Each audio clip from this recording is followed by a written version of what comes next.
Happy day students. Today we are going to discuss about electoral politics, chapter 4, democratic politics, class 9, social science.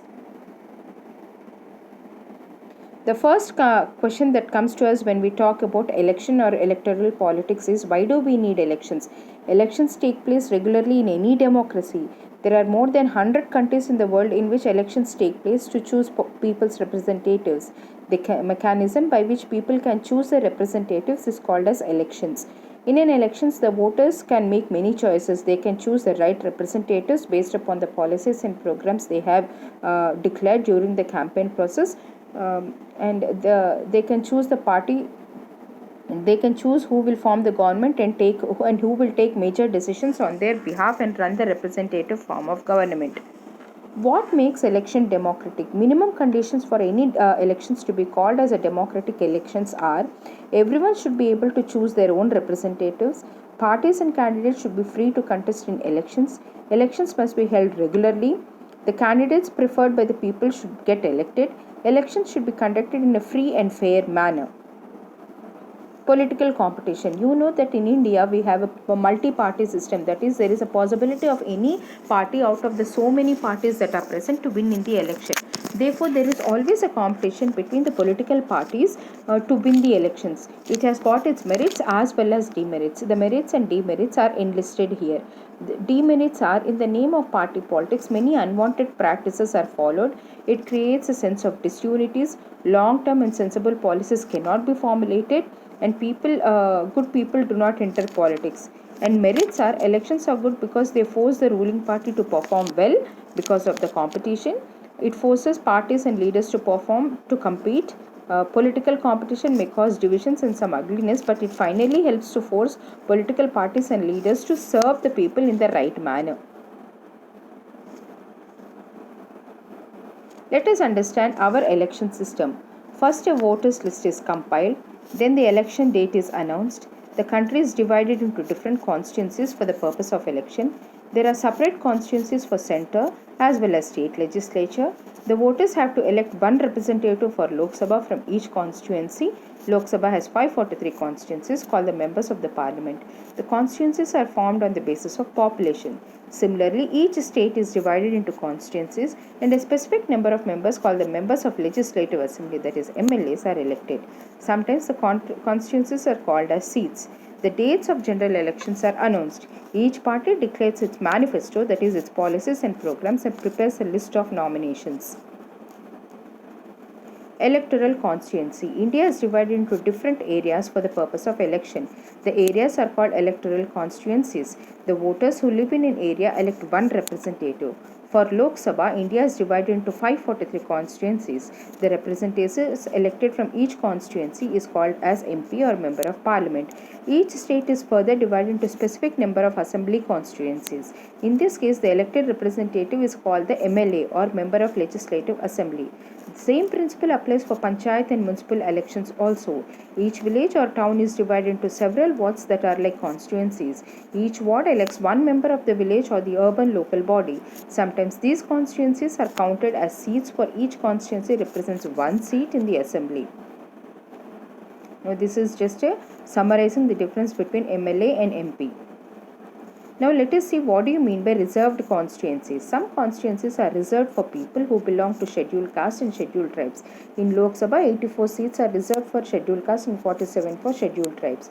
In scheduled caste reserved constituency, only someone who belongs to that particular scheduled caste can stand in elections, but everybody can vote. Only those belonging to scheduled tribe can contest an election from a constituency reserved for scheduled tribes. Now let us see, what do you mean by a voters list. In a democratic election, the list of those who are eligible to vote is prepared much before the elections and given to everyone, which is officially called the electoral roll, and commonly we call it as a voters list. The voters are required to carry an EPIC card, that is election photo identity card, when they go out to vote, so that no one can vote for someone else. But the card is not yet compulsory for voting, as voters can show many other proofs of identity like a ration card or even driving license. Nomination of candidates. Anyone who can be a voter can also become a candidate in election. The candidate should be a minimum of 25 years of age. Every person who wishes to contest an election has to fill out a nomination form and give some money as security deposit. The candidate has to make a legal declaration of the following details: if he has any serious criminal cases pending against him, details of assets and liabilities of candidates and his or his family, educational qualifications of the candidate. This information is made available to public so that voters can make their decision on the basis of information provided by the candidate. Once a nomination is done, candidate is chosen. Now comes the interesting part of election campaign.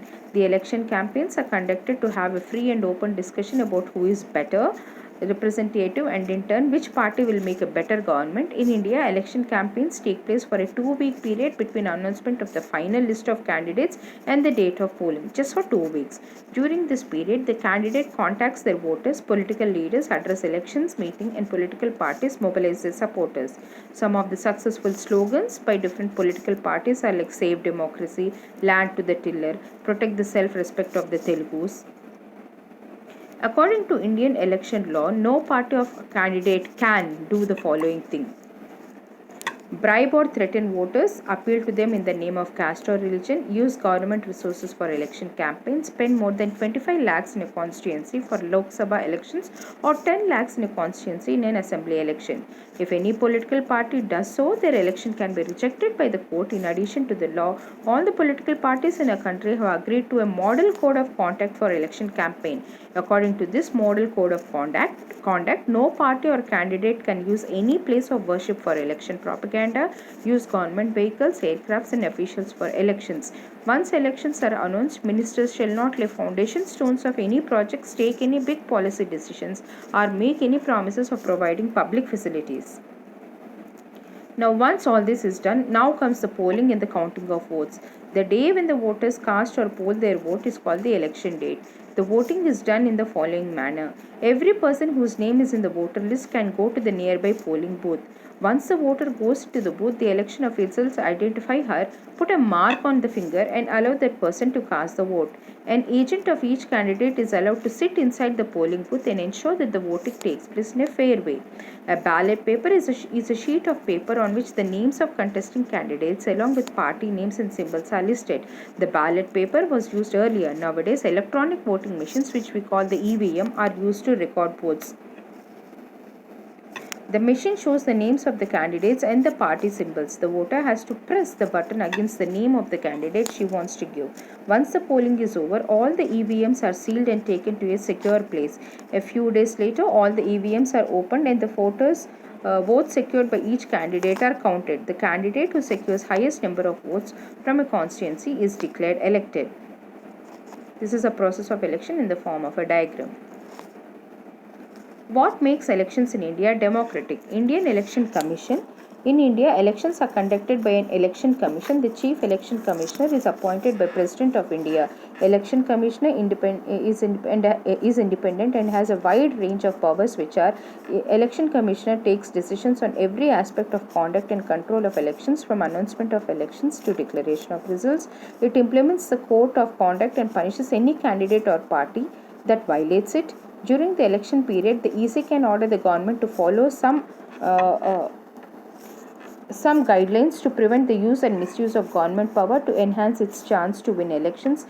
When on election day, government officers work under the control of EC and not the government. Popular participation. The quality of election process can also be checked by seeing the participation of people. People's participation in the election is measured by voter turnout figures. Turnout indicates the percent of eligible voters who actually can cast their vote. Acceptance of election outcome. On the one final test of the free and fairness of election is the outcome of election. The ruling party routinely lose elections in India both at the national and state level. In the US, an incumbent or sitting electoral representative rarely loses an election. In India, about half of the sitting MPs or MLAs lose election. Candidates who are known to have spent a lot of money or buying votes and those with known criminal connections often lose in elections. Barring very few disputed elections, the election outcomes are usually accepted as people's verdict by the defeated party. Challenges to free and fair elections. Elections in India are basically free and fair. Sometimes this may not be true for every constituencies. There are mainly many limitations and challenges to Indian elections. These include candidates and parties with a lot of money enjoy a big and unfair advantage. Candidates with criminal connections have been able to push others out of electoral race. Tickets are distributed to relatives from their families. Elections offer little choice to ordinary people. Smaller parties and independent candidates suffer a huge disadvantage compared to bigger parties. So with this we come to the end of the lesson. Read the content that is given in the textbook. Thank you.